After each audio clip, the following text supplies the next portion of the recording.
好，多谢议会刷来另外一个现场是另外一搭倒去的厝，这是伫花莲的北边街一栋5层楼白色的建筑，内底住18人，伫第一时间昨昏拢有走出来。昨下晡这个所在已经开始拆除，咱即马要连线互人伫现场，台语界的记者郭碧君。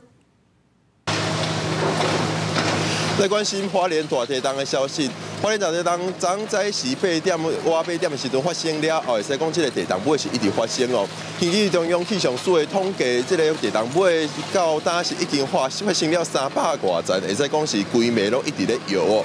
那记者人即马伫咧花莲市北边街16号，这栋原本是5层楼的透天哦。这栋透天是一家伙仔拢住伫遮，1楼是早顿店，不过却因为昨透早8点的大地震规栋崩落，会使看到现场已经有重型的机器甲工具伫咧拆这栋透天哦。现场有消防车咧喷水减少营业。那现场咱也访问到原本住伫内底姓吴的住户，咱来听伊是安怎讲的。这个部分1、2楼是我的部分。3楼、4楼、5楼是阮阿兄的、阮二兄的大的所在。啊，阮阿兄楼顶拢总含伊住4个人。啊，暗暝咧录影带遐来看吼，上尾一个人出来3秒钟了后，2楼就是变1楼。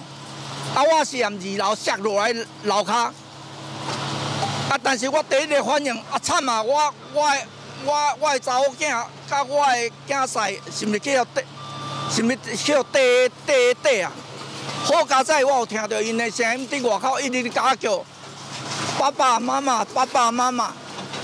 我已经度过几啊个花莲地震，这边都度袂过啊，因为太大个。我先是表示，这栋透天已经有30年的历史，因一家伙仔拢住伫这栋透天内底。地震迄时，伊位2楼，因为透天崩落，伊就位2楼直接跳出去到车路逃生。加上迄时伫咧透天内底的厝内人、早顿店的人客拢有顺利走出来。不过伊也讲，这栋透天是伊一生的财产，伊甲厝内人伫内底的财产物件拢袂付摕出来，这栋透天就开始拆咯。